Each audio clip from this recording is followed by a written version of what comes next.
Good afternoon, welcome back. I'm Marcus Peter. At the heart of many of our misunderstandings about certain church teachings and doctrine have to do with a poor philosophical grounding. And it's so necessary for us as Catholics to gain at least some form of a conversational capacity of philosophical terms so that we can navigate doctrine well and be able to understand and pass through in the language of the church what the church has always taught. Joining us to have this conversation is James Jacobs, author of Seat of Wisdom, an Introduction to Philosophy in the Catholic Tradition. James, thank you for joining us. How are you? Thank you, Marcus. I'm very good. I'm happy to be here with you this afternoon. So, Catholicism and philosophy, especially you think about the Reformation, for example, the argument was that we had Hellenized, we had philosophized what was supposed to be a simple truth about the Christian revelation, when in reality, the church theology has always treated philosophy as her handmaiden. Why is that? Well, because from the earliest days, the church was revealed to the church certain doctrines, such as the Trinity, such as the hypostatic union, such as transubstantiation. And even when using those very terms, I'm using philosophical ideas to express those ideas. Right. So St. John Paul II in Fides et Ratio says that philosophy is needed first to articulate the faith, so it gives us the vocabulary for talking about person and nature or the substance and accident as we do with transubstantiation. And then beyond that, philosophy is also necessary in order to understand the faith, in order to get an intellectual grasp on what's going on when we use those terms and what are the further implications of that.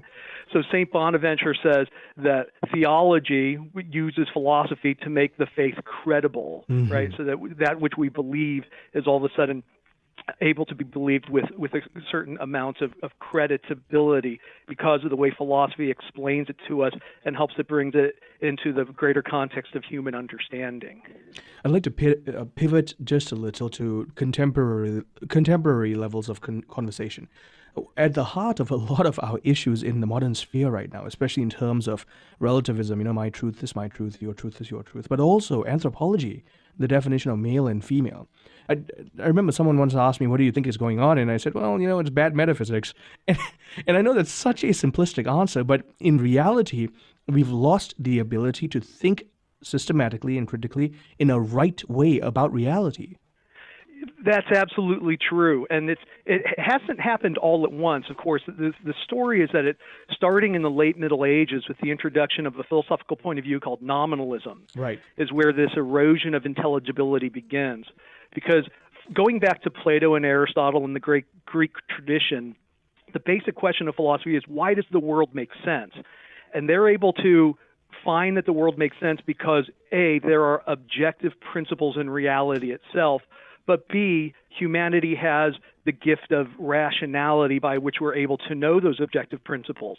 And starting with the introduction of nominalism and moving forward into modern philosophy, both those sides begin to be eroded over time. Right. So first, nominalism says that the world actually doesn't make sense, and so it's for us, there are no objective principles really lying behind appearance.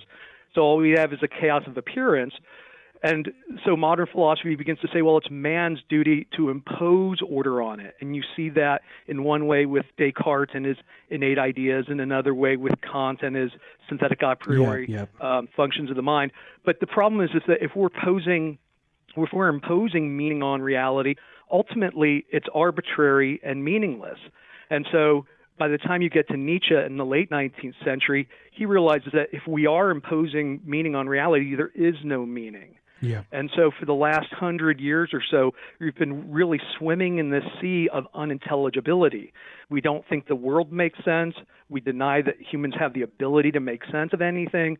And so you do have people coming up with these absurd propositions saying that the difference between a man and a woman is not real. And of course, that should be, for most people with common sense, the reductio ad absurdum, the point at which they say, well, wait a minute, we're going down the wrong road.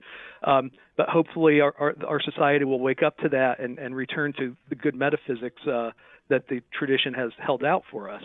Now, here's the thing, and I'm going to say this as an indictment to all of us. We shouldn't even have gone this far. The fact is, as soon as such a proposition was made, as a society, we should have said, that's absurd. You've got a mental issue, or at the lowest level, you've got an issue grappling with reality. But that's just me on my soapbox for a minute, right? Let's go back to what you said about nominalism.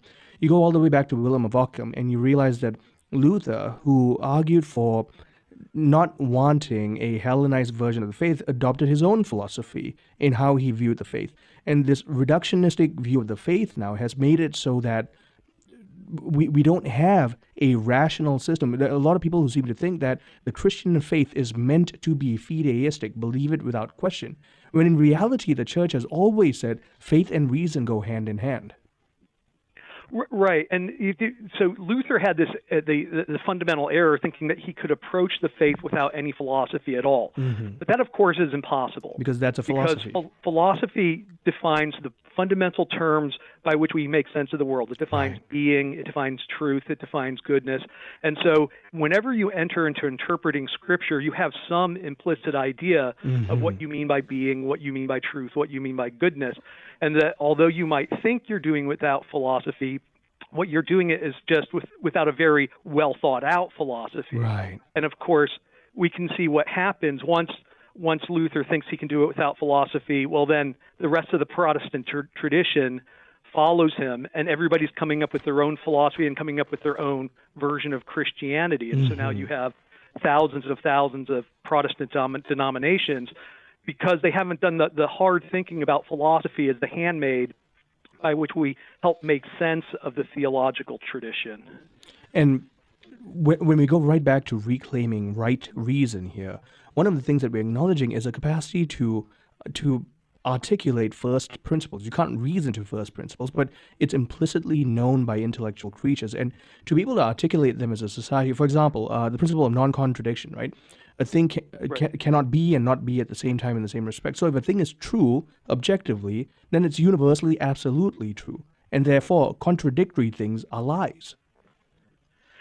And Aristotle goes so far as to say if somebody denies the principle of non-contradiction, you should treat them as a vegetable, because there's no use talking to them, because nothing they say has any stable meaning. Right. And the problem is that people aren't consciously aware of that, and that I think because they're not self-critical enough, they're not self-critical of their own ideologies, they never reflect upon them. So in fact, you do find people who are just utterly inconsistent in the way they approach the world, because they haven't thought through things and they don't realize that they're violating all these first principles. And so what we need to do is to become more self-critical. Chesterton has a wonderful line where he says that, our society has gotten afraid of religion and philosophy because they're the most controversial topics. But what you need to do is to just to immerse yourself in religion and philosophy, because that's the only way we're going to overcome all these disagreements. Right. We're not going to find peace by avoiding the truth. We're only going to find peace when we discover the truth mutually and engage one another in that. And that's why we take a look at the kind of epistemology that grips our modern sphere, especially this overt scientism, this, trust the science, right? As if the science by itself presents a complete philosophical framework to comprehend the entirety of reality, when science acknowledges its own limitation on that front. Right, and science is nobody denies the value of science. Science has proven itself over and over again, but in a very narrow sphere. That's right. Science assumes that the reality that it's discussed is going to be observable by our senses, but anything beyond that it can't talk about. And indeed, the fact that the scientific theory itself isn't provable by science, right? That you need a meta theory in order to show why science works in its way. So that science is good, but we also need a metaphysics to give us a deeper understanding of all the areas of reality, including the immaterial realm that has been so important from Plato and Aristotle through Aquinas and Augustine to the modern church. Well, thank you, James. We are continuing this conversation on the other side of the break with James Jacobs, author of Seat of Wisdom, an introduction to philosophy in the Catholic tradition. Essentially, why every Catholic needs to learn to think rightly about the world. Stay tuned. I'm Marcus Peter.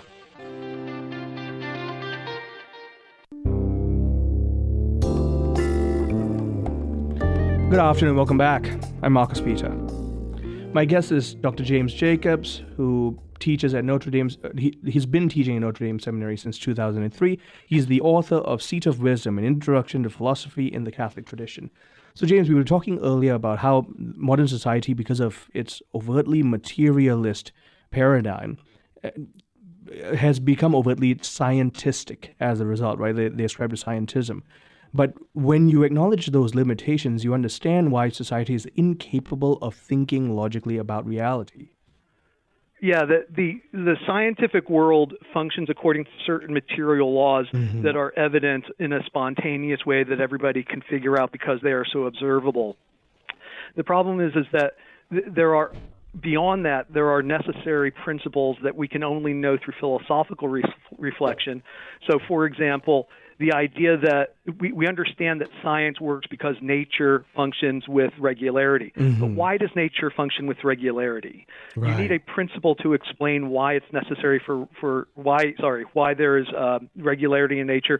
And going back to the ancient philosophy, we've understood that to be the idea of form. Now, scientists will say, well, we've never perceived a form. But of course, Aristotle and Aquinas both admit that you don't see a form. But what you have to do is to postulate it as the rationally necessary principle to explain the regularity in nature. And form, of course, is also tied to final causality, so that everything that happens in the world does so for a purpose, that all natures in the world act in a regular way because they're all perceiving an end that's appropriate to them. And so that explains why there is regularity in nature, because things have formal cause and final cause. And I think the most important extension of that, of course, is to the human person, where the soul is the form of the body, but that means that human beings exist for a specific purpose. Right. So just as tomato plants grow to grow tomatoes, apple trees exist to grow apples, there is a purpose for human beings. And philosophically, we can say that it's to grow in wisdom and love. And that if you do that, you're a good human being because you're fulfilling your purpose. And if you fail to do it, you're like an apple tree that's barren or a tomato plant that doesn't grow tomatoes. And you're not fulfilling your function. And so these ideas that we have to go behind science to explain the regularity of nature also has great impacts for questions of ethics and the human society in which we live. Right. And so you're referring to these things that are essentially transcendental realities about being, right? Like a thing exists in as much as, first of all, it's created according to a form, and therefore its final cause pertains to its form. That doesn't just apply to humans. That applies to the entirety of the created order, the entirety of all that exists. In as much as we can come to an apprehension of its form, we can understand the telos of the thing. And that's what allows us to think systematically and rightly about the world. Right, because that's just going back to the comment we had made earlier about philosophy says, why does the world make sense? And the first important fact that is evident in our experience of the world is that there is a regularity in it. And that if the world didn't happen with regularity, if the world were really bereft of these causal principles that guaranteed regularity, then we would live in chaos all the time. But we know immediately that that's not the case. We know that every time I pick up a glass of water, it will be potable. When I plant a tomato plant, it will grow tomatoes. And so you have to have these principles in order to even engage the world in a rational way. And again, these are the sorts of things that science always assumes. Science can't prove this. It assumes a scientist would not bother to go into his lab if he didn't think that there was going to be a regular order to the experiments that he carried out, and therefore discover something about that regularity. So you do need these principles, because this is the foundational principles for all intelligibility in the universe. And that's the thing, right? Intelligibility of the universe. I'm even as you're talking, I'm thinking about the fact that regularly we speak to individuals who say stuff like, well, this person has passed and now he's an angel in heaven. Well, no, he's not an angel. Right. He remains eternally a human being. There are categories to the created order, categories to the entirety of being that we need to be conversant about. This should be second language to all of us. Right, and that's very important because there's an important difference between a human being and an angel. An angel is an intellect without a body.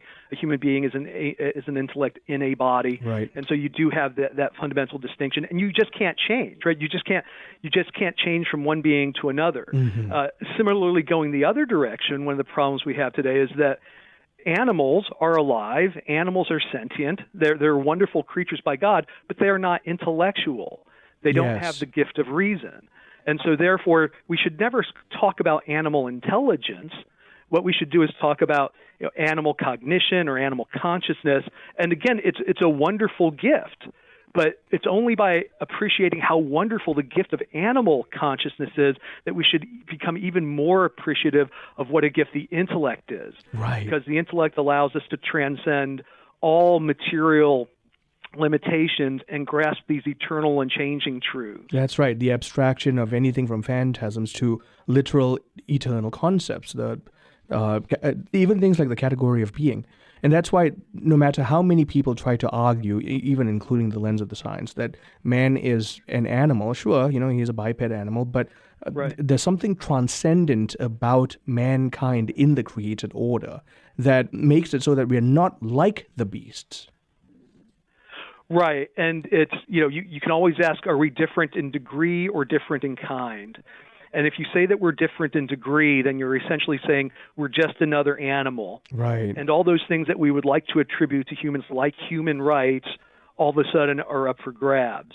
You have to assert that we're different in kind, but it's not just a blank assertion. This is, of course, founded on tons and tons of evidence where we see that human beings do things different than animals. Yeah. So that when you can discuss the beauty of a sunset, or when you can discuss the nature of justice, you're engaging in something that is an intellectual exploration of one of these transcendent immaterial truths that inform us in everything we do, and yet are completely foreign to any sort of animal cognition. Yeah. So there really is a difference in kind between the way that humans interact with the world and the way any animal interacts with the world. And that's why even notions of friendship, familial bonds, human beings will never be able to share that with animals in a true, real, mutual way, the way they would share with other human beings. But I don't want to go down that rabbit hole right now. What I want to talk about is, as a result of knowing this and thinking rightly, one thing we can highlight is, even if we don't know Jesus Christ, by means of thinking rightly, we are all called to live naturally virtuous lives. But that comes about as a result of thinking rightly about the created order. Right. And of course, this is the tradition of the natural law. From the earliest days, the church understood that those people who are outside the revealed faith were still human beings and could still be expected to behave in a certain way. St. Paul talks about this in the first chapter of his letter to the Romans. And so everybody knows that there's certain behavior that's appropriate for a human being because we can grasp what it means to be human. We can grasp that the goal of humanity is to grow in wisdom and love. And so therefore, I have to treat you in a way that encourages your development and your love, because wisdom and love are always interpersonal. Right. And so when you grow in wisdom and love, it immediately has reverbs back to me in a way so that I also grow. And so you have that interpersonal communion, but it's an interpersonal communion that always hinges upon the fact that we recognize one another as human, and we act in such a way as to encourage those human gifts of wisdom and love. And that's precisely why when you think about wisdom, love, the right conduct, all these other transcendentals, truth, beauty, goodness, they flow from an objective order. Just to give an example, you have a conversation with anyone, even self-professed faithful Catholics, about what beauty is, and they reduce it to, well, that which when seen is pleasing. But even that's a perversion and a great reduction of what beauty in its objective order is supposed to be. Right. So the beauty, if beauty is that which gives joy when seen, or that which gives joy when contemplated, it has to have certain objective conditions that elicit that joy in you. And so therefore, it's important to see that there are those objective conditions. St. Thomas will list that. He'll say that the objective conditions are clarity, claritas, radiance, proportion, and what's the last one I'm missing? I'm not recalling one of them now. But he says that there are three conditions for beauty. But the point there is that there's an objective reality there that elicits that reaction. And again, we could say, even going back to Plato, who was a pagan, lived 400 years before Christ, Plato says the same thing about the good in his famous Euthyphro dialogue, where he says, is something good because we love it, or do we love it because it's good? And he says there has to be some objective characteristic to the object so that we love it. Right. And so something is good, something is true, something is beautiful in and of itself. And that once we have, it is our responsibility, if we are to be wise and loving, it's our responsibility to grasp that objective order and react appropriately to it. Well, thank you so much, James, for making the time to speak with us. Always a joy to connect with you. Thank you very much, Marcus. God bless you. My guest, James Jacobs, author of Seat of Wisdom, An Introduction to Philosophy in the Catholic Tradition. It's so crucial that we come to an understanding of the created order rightly, because we need to be able to think rightly if we can operate rightly, make right decisions, and most of all, raise our children and help our friends live virtuous lives. Because if we know how to think well, we know how to live well. So here's my encouragement to all of us. Pick up some philosophy, some sound Catholic philosophy, or pick up this book, Seat of Wisdom, An Introduction to Philosophy in the Catholic Tradition. Thank you for joining us on Ave Maria in the afternoon. Until next time, I'm Marcus Peter.